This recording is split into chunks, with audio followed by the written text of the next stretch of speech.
What is up, Colts Nation? It is your boy Anthony Gulick, and we are here with Marcus Martin on behalf of First and 56. We are presented to you by Sideline Sports here on YouTube, Twitter, all that good stuff. Our guy Rondo couldn't be with us again, but he's watching from afar. Obviously, Rondo, we wish you could be on here. But Marcus, we are going to get right into it. We are having another divisional game this week, our third one of the season so far. It seems like week one was just yesterday, but it's week 5 already, and we are going to be facing off against the Tennessee Titans at home. Tennessee is a team that we struggled with. I mean, we haven't beaten them in 2 years, and we haven't beaten them at home since I want to say 2018 or 19. So we're definitely due for a big win here. And Marcus, what's your initial thoughts about Tennessee heading into this game? Well, we all know what it is. It's Titan Week. And everybody knows how the Colts feel about the Titans. Everybody knows how the Titans feels about the Colts. So this is personal.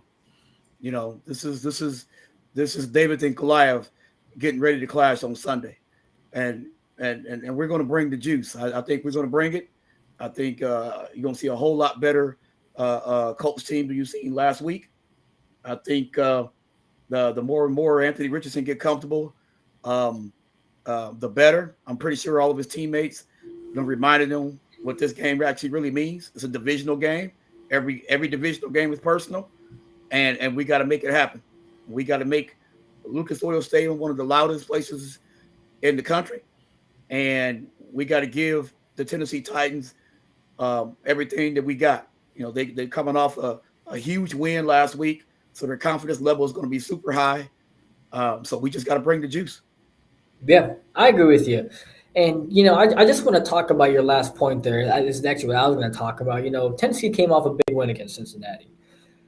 Tennessee, at least from what I've been seeing, I haven't been watching too much. We do talk about, our the Titans in our group chat, which is, off like a backstage. But, we talk about the Titans and how they're cooked in a sense, but then they won 27-3, but they lost 27-3 the week before.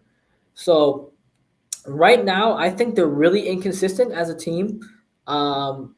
Derrick Henry, it's the first game that Derrick Henry's looked like Derrick Henry, which is good for the Titans, but teams usually don't run on us. I mean, granted, Kyron Williams had a decent game, but I think you had to fear the pass, and because you had to fear the pass, Kyron Williams just, hit his hold, and he didn't do anything too crazy. But Derrick Henry is starting to look like himself again. But I think Tennessee as a whole, like I said, they're very inconsistent. Their defense is good, but they get blown out one week, win the next week. They're in a nail biter against the Saints, but I think it was like 18-19. It was a weird score like that, or 17-18 or something like that. It was a really weird game. I mean, Derek Carr threw for 300 yards in that game, but he only threw one touchdown. So they're not really allowing that many touchdowns.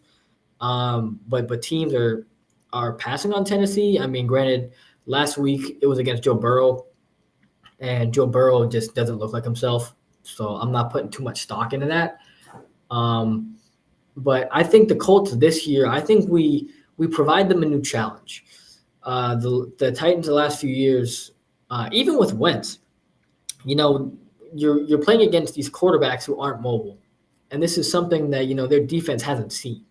Their defense has not seen Anthony Richardson, and their defense, they don't do well against Lamar Jackson, And if they want to say otherwise, I'm going to take you back to that playoff game at home when Lamar sent you guys home in your house.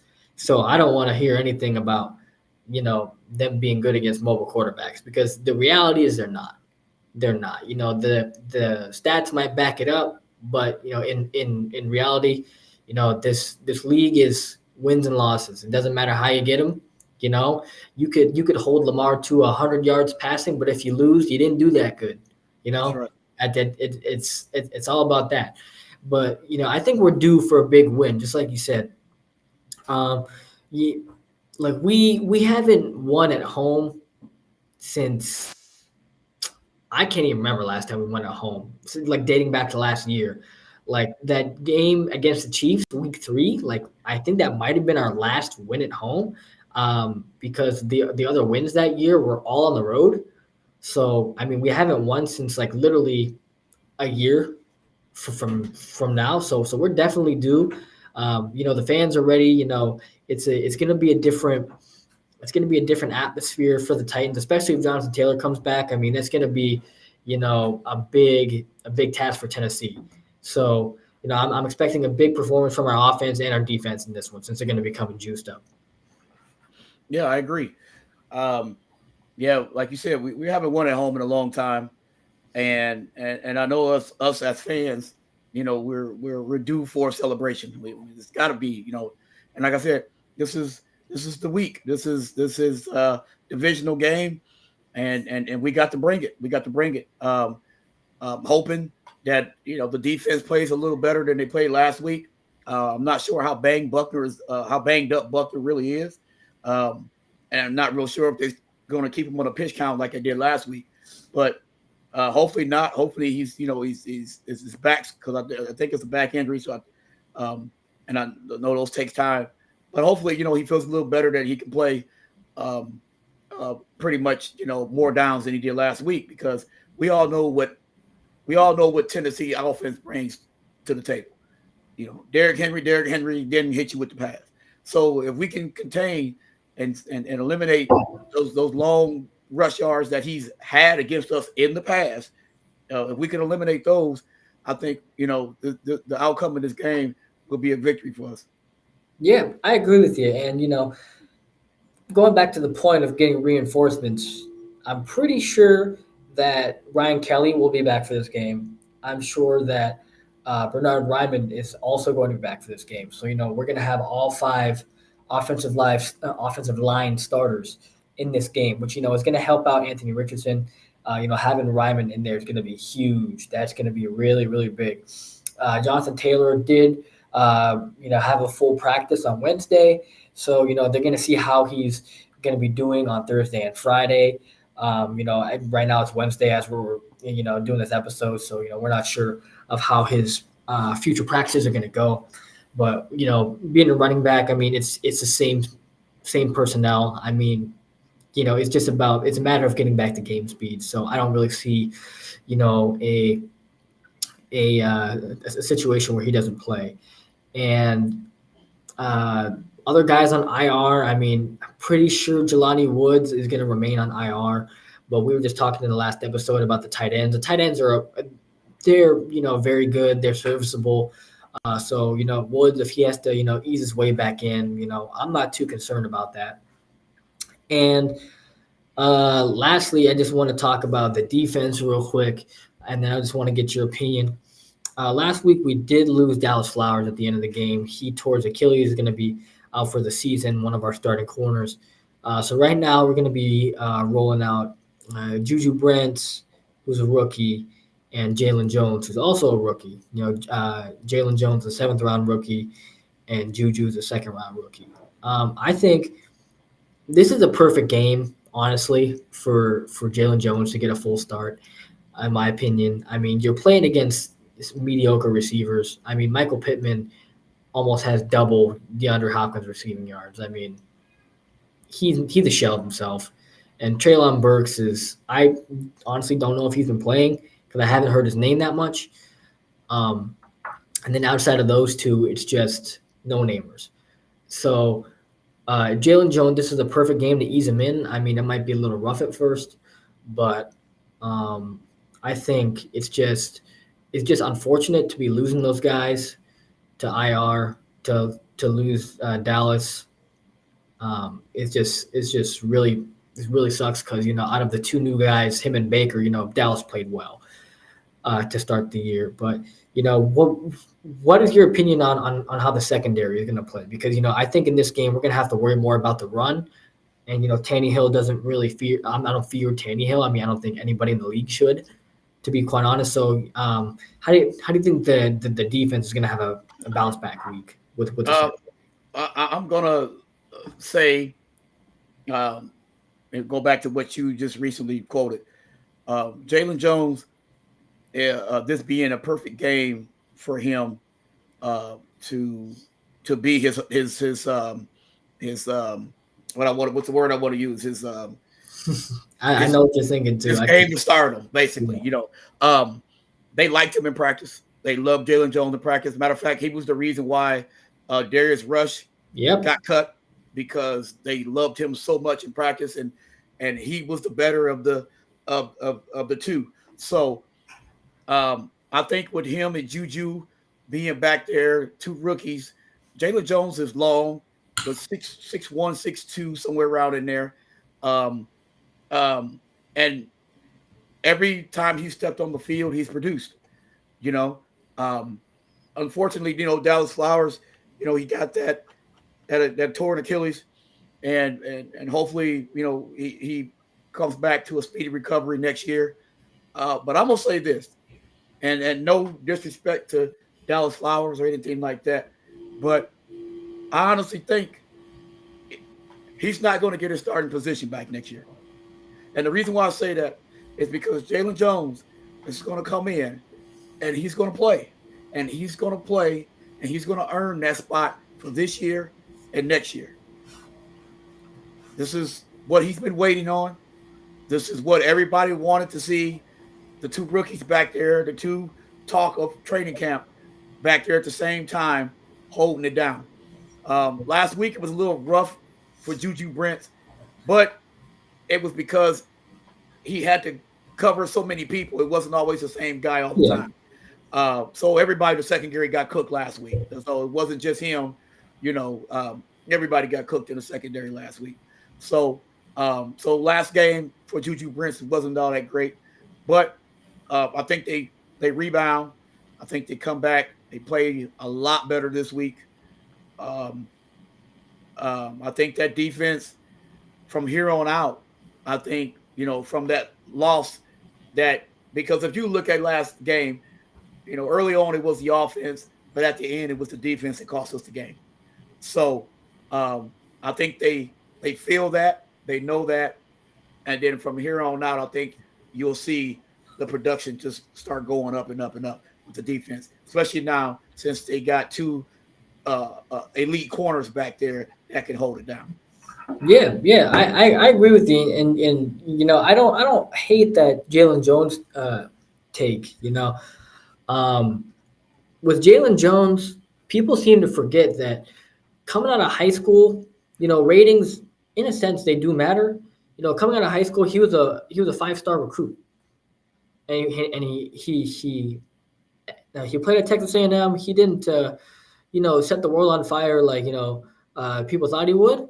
Because otherwise he would have been a first-round pick if he would have lived up to his high school, ranking.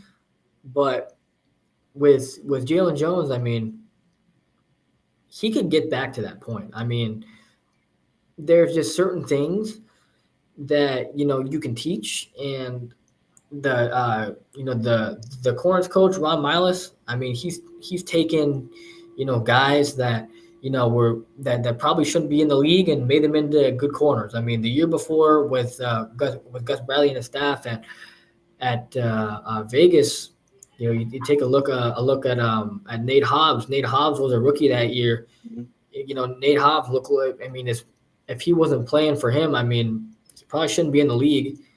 But Hobbs played well, and he took that momentum, and now he's been one of the starting corners for the Raiders these past few years. Granted, he hasn't been elite or anything, but he's a guy that, like I said, he should be out of the league. He shouldn't be in the league, but because of the coaching, he's grown into a player that is a starter. Right. So if Jalen Jones can become that.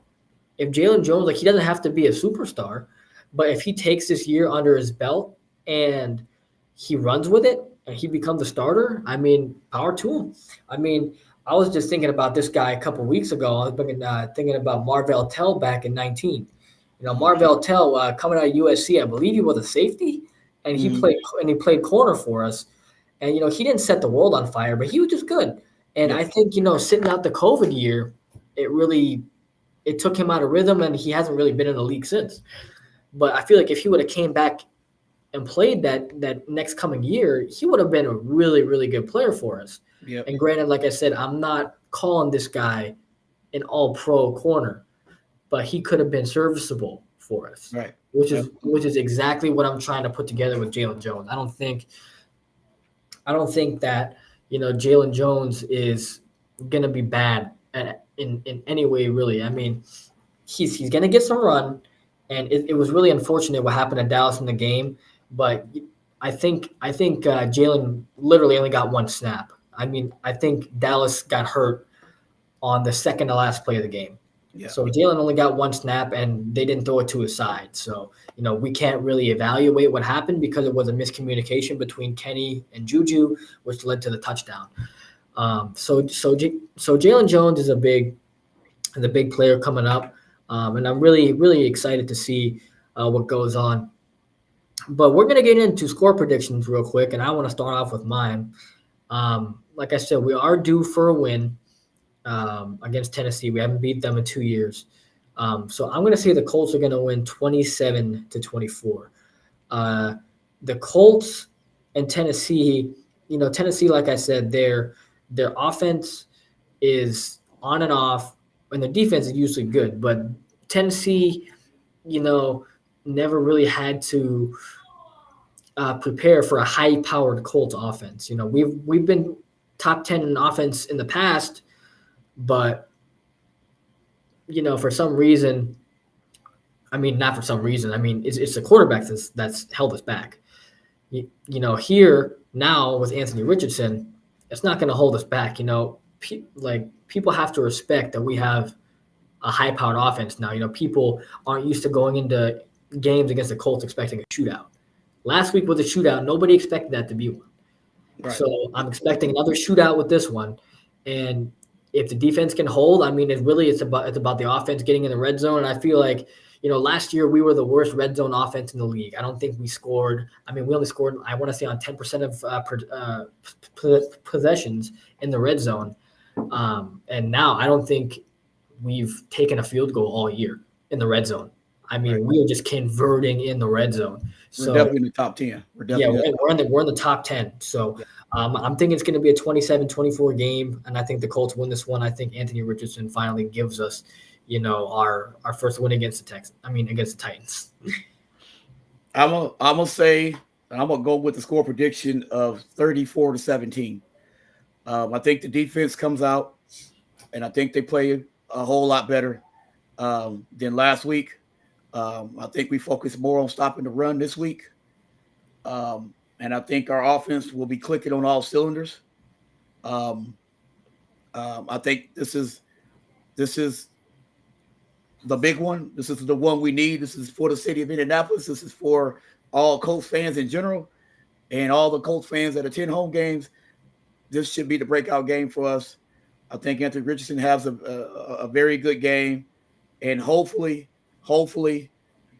we get the news that Jonathan Taylor is going to be back this week, and I think he will be the actual star of the game, Jonathan Taylor. So I'm going with the score of 34-17. Yeah, I mean, granted, too, just like you said, it's going to be for the city. It's going to be for all the fans. I mean, granted, like this whole saga with Jonathan Taylor. I mean, if they announce the offense, I mean, Marcus, you'll probably be there. Like, if they announce the offense, Jonathan Taylor runs out of that tunnel. I mean, he is gonna get so many cheers, man. Like, oh yeah, things happen. There's always, a miscommunication or disagreement in football. That's just how it is. I mean, it's like that in any business. Anything can happen. I mean, Shane Steichen said it, earlier today at his media availability. I mean, he's keeping the conversations between him and Jonathan private, but if he wants to go, fine. But like, you still love the guy. That's why you keep these relationships. That's why I like to compare it in a way to recruiting in college right now, because you make these relationships with players, and then once they get in an uncomfortable position, they want to transfer schools. Well, who do they go back to? They go back to those schools that were in their top five that, Right. they make a great connection with. I mean, I'm a big Syracuse basketball fan. I mean, we picked up a player named Cole-Swider a few years ago. He was in we were in his top three schools. He played for Villanova for 3 years. You know, he it didn't work out. But then who did he call up? He called up Jim Boeheim. That relationship was still there. Syracuse didn't go, screw you for not coming to Syracuse. It's more like, if you go somewhere else, I'm happy for you. If not, you're all armed. I mean, I'm looking at this. I'm looking at this the same exact way. I mean, we see it with Devin White this year too. He requested a trade from the Buccaneers, and then they start winning games, and he said, "Man, I was stupid for doing that. I was stupid for requesting the trade." I mean, Jonathan Taylor's probably not going to say the same, but I think that relationship is still there. Anthony Richardson was asked today about his relationship with Jonathan Taylor. He said it was great. So, Anthony Richardson has been due for a win. I mean, we see that. If he was gonna finish that Texans game, he was gonna win that game. We came up short against the Rams, but he was this close. I mean, he is due for a win, and Jonathan Taylor is coming back this week, so he's due for a win too. So, I mean, he initially didn't want to play for the Colts because he was feeding into this narrative by his agent that the Colts aren't a good team. Our offense sucks, the defense is saying blah blah blah blah blah. I mean, we have a top 10 offense, a top 10 defense. Looks like he wants to play now. That ankle injury is gone, so I think it's going to be just an electric environment. I think the relationship with Jonathan Taylor and the Colts has mended. I think it won't be too long before we see him with his extension. They're going to give him an extension. I agree. Everybody's going to be happy, and he's going to go back to being the Jonathan Taylor that he was. His offensive line is a whole lot better than last year, and I know he's seen that from the sideline. He's seen the production that Zach has been getting. He almost had 100 yards rushing this past week. I think he ended up with like 70 or 75 or whatever. Yes, sir, yep. Carries or whatever. So Jonathan Taylor sees the production is there. He knows that he can get back to himself with the way that this offensive line is playing. The Colts are going to pay him. Everybody's going to be happy. And we should have no distractions the rest of the season. So I'll leave it at that. I think I think we're in a lot better place now with JT coming back. Yeah, I agree with you. And just like you said, we are going to leave it at that. And once again, it's a big game for us this week, and we're just going to see how it all plays out. So I just want to thank you guys for watching. Again, I'm going to drop all of our links down here again for you guys. As always, check out Sideline Sports on YouTube, Twitter, Instagram, all of that fun stuff. We got lots of fun content, not from just First and 56, but from all of our shows. On behalf of myself, Rondo, and Marcus, we just want to thank you guys all for watching. We're going to be back with you next week with a Titans game recap, and we will see you guys on Sunday. Go Colts. Go.